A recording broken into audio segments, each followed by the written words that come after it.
I want to introduce my husband, Rex Richardson.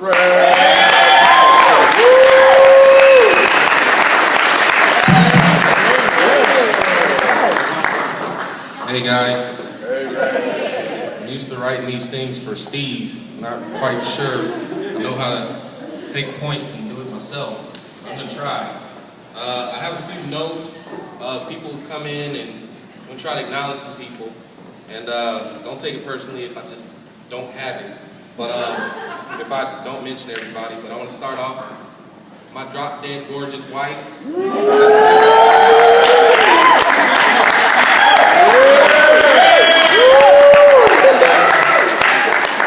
we've been married like 44 days, give or take an hour or so.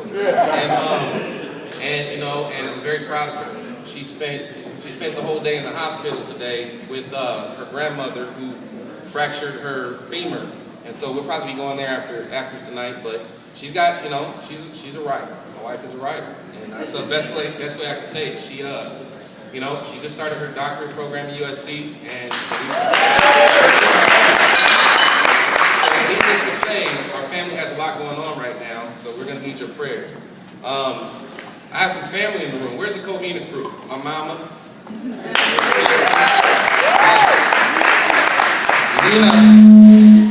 Nina, my better half, was telling me, Katie, my niece, hey Katie, Nina was telling me not to say mama, to say mom, mother. I gotta say mama. Yes, sir. Mama. Yes, sir. But I do want to say, just on the record, my mom was my first Max Out contributor. Thank you, Mom. Wow. And that's why she's called Mama. Mom. So I had to make that clear. I'm going to go through this pretty quickly. Our host committee. So my sister, Kristen McGuire, where is she? There she is. That's my sister. So she's on my host committee. She's going to be working pretty hard on this campaign. Sam Hall was here earlier with Miles, and Miles got upset because food wasn't ready on time. It's okay. Sal's is good. It just takes a while sometimes, but Sal's the best. It's the best food. And Miles couldn't wait. Someone else was on the host committee, Yankee Greenspan. He couldn't be here tonight. Charles Snyder, my best friend, he's over there. Of course, he's going to be on the host committee. Sabrina Sanders, a resident here in North Long Beach, coming up pretty well. She's outstanding. She helps lead the Hamilton group. When I say helps lead, it's kind of a funky leadership system we got going on. Whoever wants to be the president that month, it's pretty much the president. So that's what we have going. So thank you, Sabrina, for your help. Dan Pressburg, where's Dan? There he is. Dan, when Steve was talking about running for assembly, Dan said, I can't think of anybody else that should do it. He said, I'm not going to do it. I'm not going to do it. It's got to be you. So it's his fault.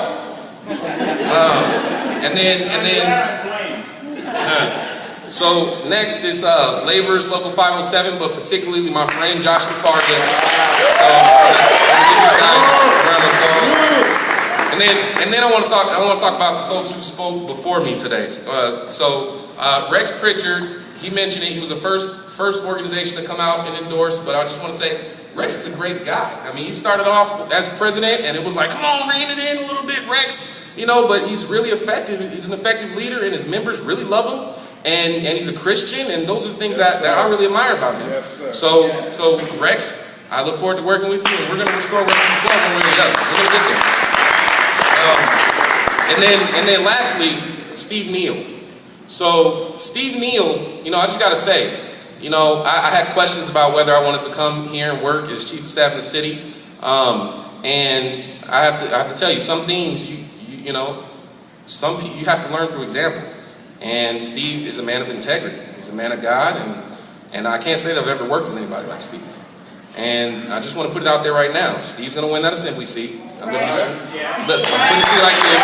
I'm okay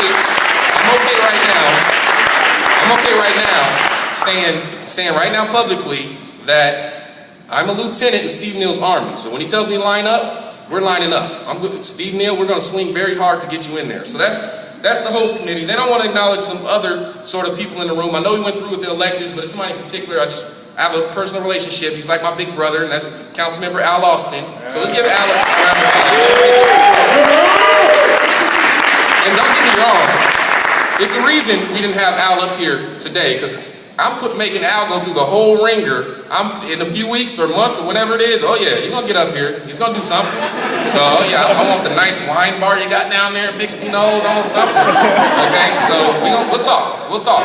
And there's a number of other folks that forgive me if I wasn't able to mention them, but I don't want to speak too long while I'm up here.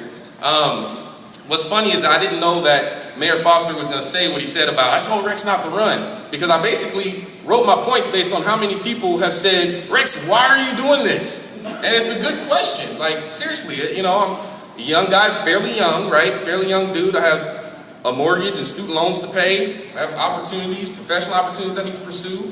I have, and I'm already giving up my Tuesdays, my weeknights, and my Saturday mornings to the 9th District. And when Steve Neal's out, I could just say, hey, my service is done. I know who's who. I can go out in the private sector and and find a career and continue on. But in order for me to answer that question, while I'm doing this, I have to put in context our community.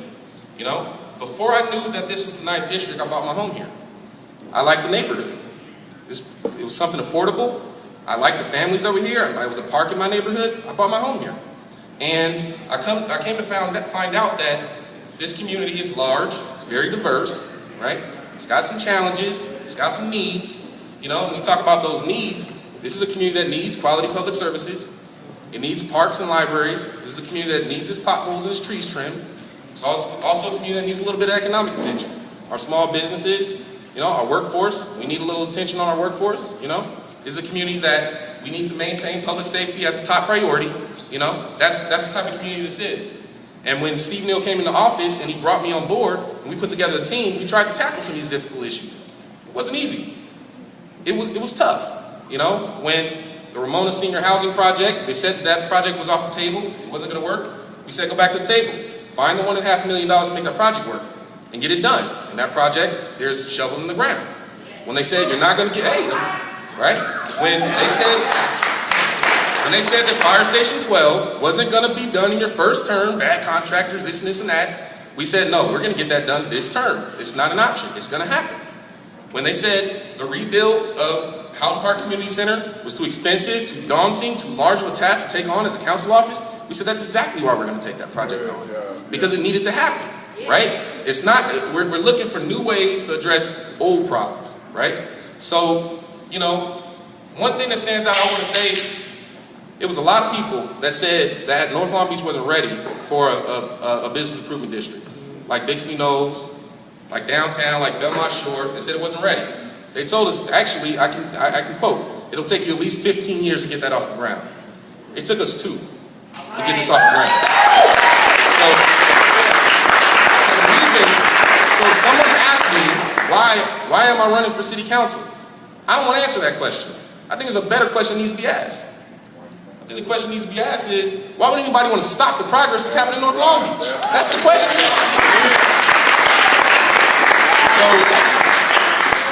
So we're at a pivotal point right now. We're actually setting trends here in North Long Beach.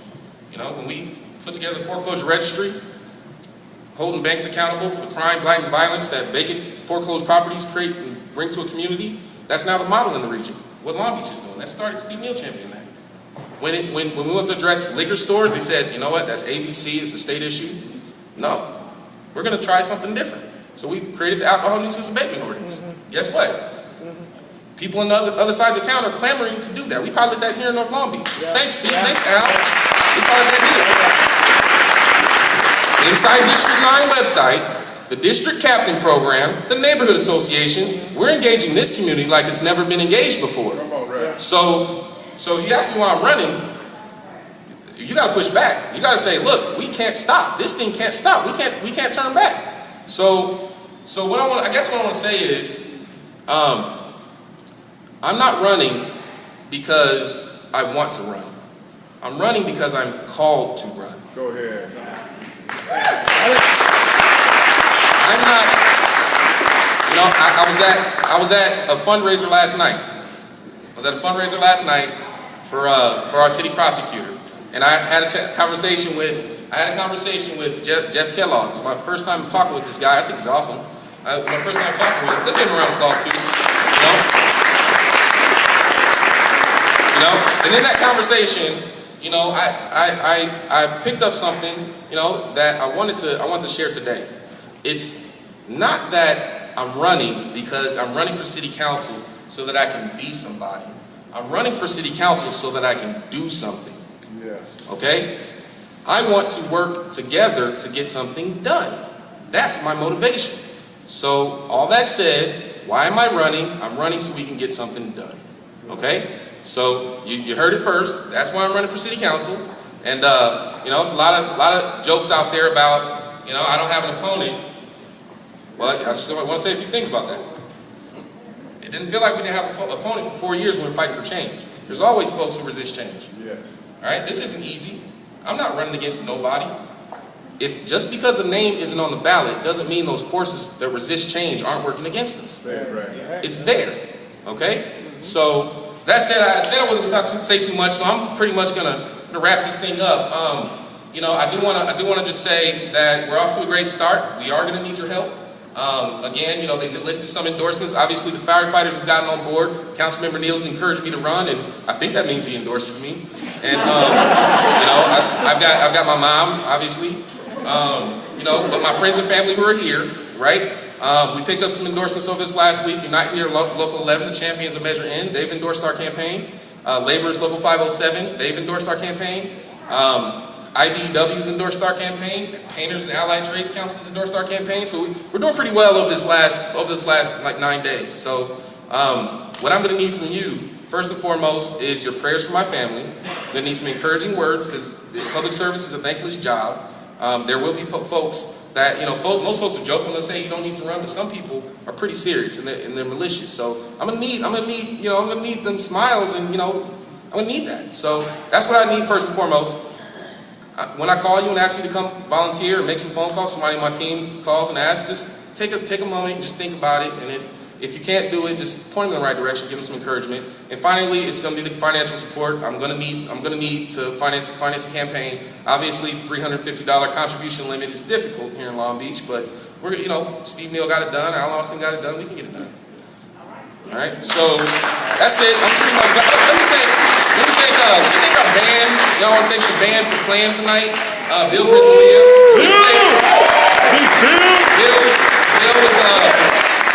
Bill's a friend in his band, and when I asked him to come out, I said, well, you know we don't have any money. He said, you're my brother in the blues. You're my brother in the blues. You're my brother. So we'll do that. So I want to thank him and Sal for taking care of the food, and RMD Group for opening up this venue. I do want to say that how many folks remember what this was before? Yeah. Exactly, right? Yeah. This was the old Powell Center, the North Long Beach Community Center. We did trainings here. We did, you know, they still have the basketball lines down on the ground. They took this place, and I have to say, this was Mayor Foster on a golf course that kind of brought this lead in, and Reggie Harrison, the council office, helped to make this happen. But really, he came in and took a space that would otherwise been blighted, run down, and really took it to something beautiful. They do experiential marketing. I'm not even going to try to explain what that means, but they do great stuff here, and they're tremendous community partners. They helped us with the Jazz Fest with the stage. So, Ralph, thank you very much for your help, and I'm done. So. Woo!